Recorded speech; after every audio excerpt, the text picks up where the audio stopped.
Приветствую всех! Сегодня посмотрим таро-прогноз для стрельцов на июнь 2024 года.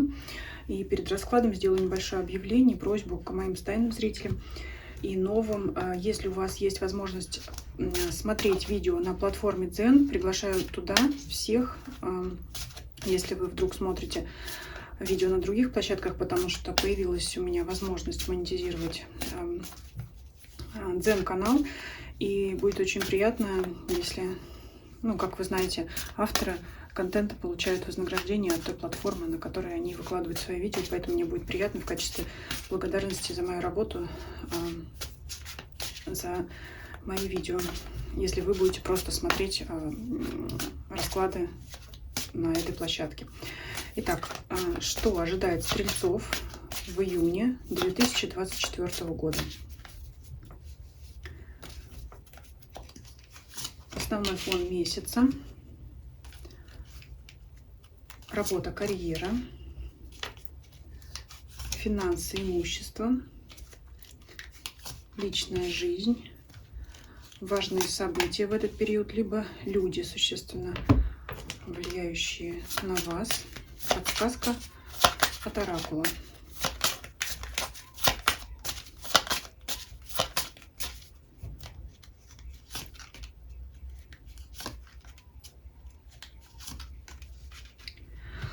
Итак, основной фон месяца.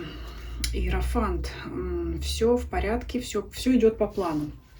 Можно сказать, девиз месяца. Все по полочкам, все как надо. Возможно, кому-то буквально захочется навести порядок, я не знаю, в доме, разложить все по полочкам, в том числе в своих мыслях, как-то все расставить по местам, может быть, провести какой-то анализ, сделать выводы и понять, что нужно в вашей жизни оставить, что на вас влияет позитивно, что нужно из своей жизни убрать. Сейчас вот очень активно горит свеча по непонятным причинам, поэтому, скорее всего, на это обратить вам надо внимание. Как бы она нам сигнализирует о том, что это важно. Но для кого-то, конечно, если читать буквально, иерофант — это религиозный служитель. А для кого-то могут быть актуальны вопросы, именно связанные с религией, если в вашей жизни это присутствует. Да, может быть, кто-то задумается об этом, может быть, кто-то... в общем, смотрите. Так, давайте смотреть работу, карьеру. Семерка жезлов. Эту карту я называю, когда вас все хотят. В том смысле, что может быть много заявок, запросов, звонков, сообщений, почты, на которую нужно отвечать. Может быть нехватка времени. Если смотреть в сочетании с иерофантом, это как раз вот подтверждает, когда ту мысль подтверждает, когда вы хотите навести порядок во всем, разложить все по полочкам, то есть заняться тайм-менеджментом и организовать свое рабочее время, рабочее пространство так, чтобы успевать со всем справляться. Здесь, конечно, может быть загруженность, но, знаете, вот эта карта здесь изображена, как человек сопротивляется чему-то или кому-то, но кому или чему нам не показывают. То есть человек с мечом, он вознес свой меч против вот этих самых жезлов. Кто их держит, непонятно. Либо это просто забор, через который ему надо пробраться, либо это кто-то, да, вот и в классической колоде карта не обозначает кто или что. Но в любом случае это какие-то препятствия, с которыми надо разобраться, убрать со своего пути и так далее. То есть, вам придется пробраться через вот эти вот тернии. Наверное, какой-то своей цели, да, к выполнению важной задачи. Может быть, у кого-то конкретно поставлена перед вами руководством задачи, или какой-то вы ведете проект. И мне вот это изображение напоминает сказку о спящей красавице, когда там принц пробирался, разрубая мечом вот эти вот колючие кусты, растения, чтобы, значит, пробраться, там, в сказке к своей цели. Также вот как бы и вы здесь пробираетесь. Какой здесь плюс? Все-таки жезлы деревянные, а у вас меч стальной, наверное, да, немножко с зазубринами. вот здесь вот, может быть, видно, не видно, которые говорят о том, что меч уже хорошо поработал, хорошо послужил, то есть это говорит о вашем хорошем опыте, то есть, ну, сталь против дерева, сами понимаете, плюс еще у вас амуниция такая здесь, в общем, совсем вы справитесь, вот что я хочу сказать. Все вы пройдете и, конечно же, порядок наведете. То есть здесь главная мысль — это разобраться со всеми делами, вопросами и отсечь все ненужное. Может быть, как-то оптимизировать работу на своем собственном месте, то есть, ну, на вашем рабочем месте. Так что здесь со всеми задачами вы справитесь. Ну, здесь, конечно, активный труд, активная работа. Я даже не знаю, стоит ли упоминать ситуации, где вы ищете работу, потому что, ну, здесь, знаете, опять как пробираться сквозь вот эти вот заросли, это все равно как рассматривать множество вакансий,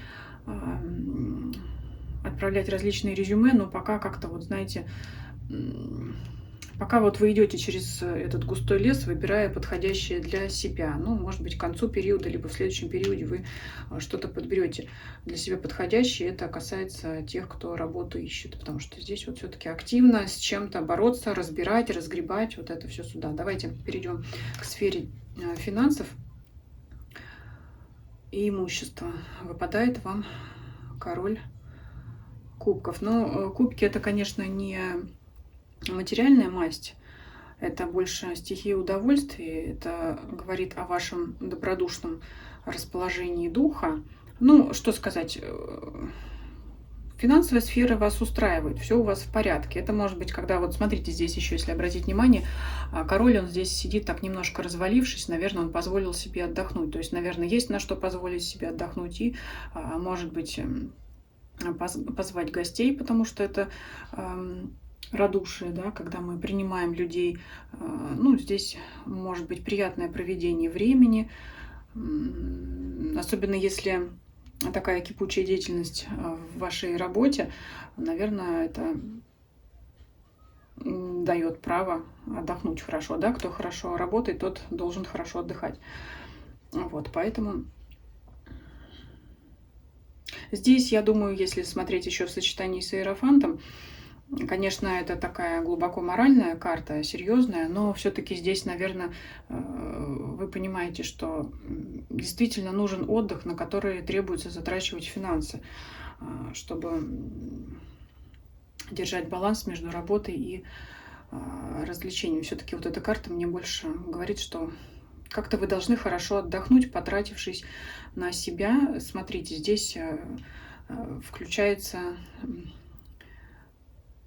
вопрос всех ваших увлечений. Вот, то есть вам нужно заниматься тем, чем вы любите, чтобы получать энергию от отдыха, занимаясь именно любимым делом, любимым хобби, чтобы потом иметь возможность хорошо потрудиться. И здесь, знаете, нет какого-то загула, хотя кубковая масть может об этом говорить, да, это может говорить о выпивки в том числе, но все-таки здесь Иерофант говорит, что это опять держать себя в каких-то рамках, позволять себе отдыхать, но не перебрав, скажем так. Ну, да, есть такая сторона, то есть это трата денег на отдых, на свои удовольствия, на какие-то приятные вещи. Но опять же, в целом, если сказать по этой карте, король, да, король — это значит финансы есть. Все в порядке. Также опять королевство ваше на месте, то есть с имуществом все у вас также в порядке. То есть время на развлечение, приятное проведение времени. Давайте перейдем к личной жизни. Девятка жезлов. Сейчас сразу скажу для тех, кто в браке, потому что Иерофант всегда говорит прежде всего о союзе, да, людей. Здесь вам захочется именно вот побыть в семье, потому что Иерофант здесь как бы он дает нам фон, преобладающая карта, да, и это семья, это брак, это супруги, и здесь карта забора отгородиться от всех, да, то есть побыть в своей семье, побыть со своей второй половинкой. Вот вам захочется. Хотя, несмотря на то, что такая карта вот здесь грустная, то есть, ну, это здесь как бы я не хочу. Мне вот сейчас в семье хорошо. Опять, если связать эту карту с работы. Это действительно, когда семья, домашний очаг — это место, где вы можете восполнять энергию, просто будет не хватать силы, времени на что-либо еще. Поэтому вот для тех, кто в паре, вместе, здесь, конечно, это проведение времени вместе. Другая сторона медали, знаете, это может быть, когда, ну, как-то вот нет общих тем для разговора. Такое тоже может быть. То есть здесь имеет место немножко как-то отдаление партнеров друг от друга, но тем не менее это вроде как и пребывать вместе. И, ну, если прям так говорить, ну, давайте все-таки раскроем, да, не буду так вот все-таки. Хотела сказать, что может быть и забор между партнерами, когда не о чем поговорить, но в том, все-таки Иерофант, он это объединяющая карта. Вот я бы сказала, что вы друг друга отвернулись, поставили забор между вами, да, по девятке жезлов, но все-таки Иерофант — это карта объединения. Давайте раскроем. Рыцарь жезлов. Нет, это даже проведение времени вместе, где-то, может, куда-то вы отправитесь вместе, движение вместе, да, но никого не впуская к себе, в семью. Хотя это противоречит тому, что я сказала, то, что, да, король дружелюбный. Тогда читаем так, что все-таки, значит, стрельцы будут стремиться к тому, чтобы проводить время в семье со своей второй половиной, а вот это дружелюбие, радушие больше направлено на самого себя, как для того, чтобы восстанавливать свои силы. Ну и здесь вот, возможно, какие-то совместные поездки, путешествия. Для тех, кто не в паре, скорее всего, знаете, тут обратная сторона медали. Можете вы также по рыцарю жезлов куда-то ходить и искать партнера, но такое ощущение, что будете встречать неправильных людей, по вашему мнению, вам не подходящих. То есть вот здесь вы на месте не сидите, вроде бы прикладываете усилия к тому, чтобы завести новые знакомства, может быть, даже ходить на свидание. Не может быть, да, ходить, это же карта движения. Но вот по Иерофанту вам может казаться, что новые ваши знакомые не тех моральных устоев, может быть, не того образования, социального положения, в общем, не подходящие вам, поэтому вы можете от них закрываться. Ну, тем не менее, поиски можете продолжать, потому что, ну, под лежачий камень вода не течет. Так, давайте перейдем к важным событиям. Шестерка пентаклей. Так, давайте уточним, потому что такое ощущение, что кто-то у вас хочет попросить денег в долг, или вы захотите кому-то помочь. У вас с позиции просящего я не вижу, потому что у вас по финансам хорошая карта выпадает, королевская. Поэтому, скорее всего, кто-то хочет от вас денег. Давайте уточнять. Или помощи, может быть, да? Так, карта силы. Ну да, это позиция, когда... Это ваша позиция силы, когда вы захотите кому-то помочь. Кому-то чем-то помочь. Ну, не буду здесь уточнять, здесь может быть много различных ситуаций. Конечно же, это, скорее всего, будет, ну, кто-то в вашем окружении нуждаться в помощи, кого-то вы можете поддержать.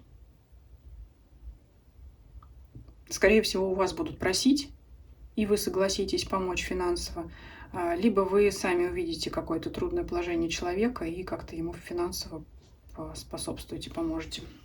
Давайте посмотрим подсказку. Так, эволюция.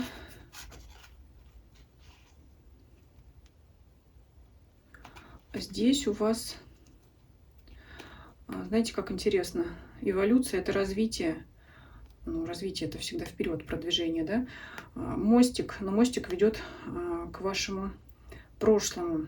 Такое ощущение, что вы благодаря своему прожитому опыту будете выстраивать свои планы на будущее. Ну, ничего нового не сказала, это банальное, конечно, сочетание, но вот, знаете, опять я упоминала уже по карте Иерофанта, что разложить все по полочкам. Вот это лишний раз повторяет то, что я сказала в самом начале видео. То есть наше древнее будущее. То есть, ну, это, я не знаю,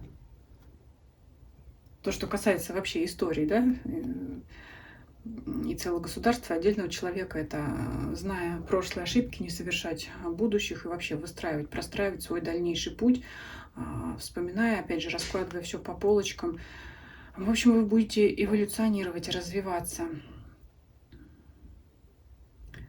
как на, может быть, внутреннем плане, так и в материальной жизни. То есть это развитие с оглядкой на ваш предыдущий опыт. Но будете вспоминать какие-то важные события в вашей жизни. Это и личной жизни может касаться, и работы, и финансов, всего.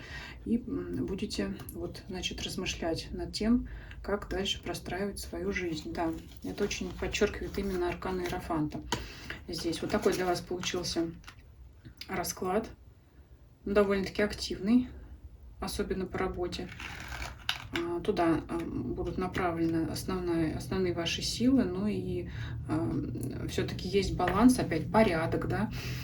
Есть баланс, где энергию вы будете тратить в вашей работе, в вашей карьере, где вы ее будете восстанавливать. По финансовой части у вас здесь все хорошо, и в личной жизни, ну, для тех, кто в паре, конечно, прежде всего тоже. Пишите ваши комментарии, ваше мнение по данному раскладу. И всем спасибо за просмотр. Всем до свидания.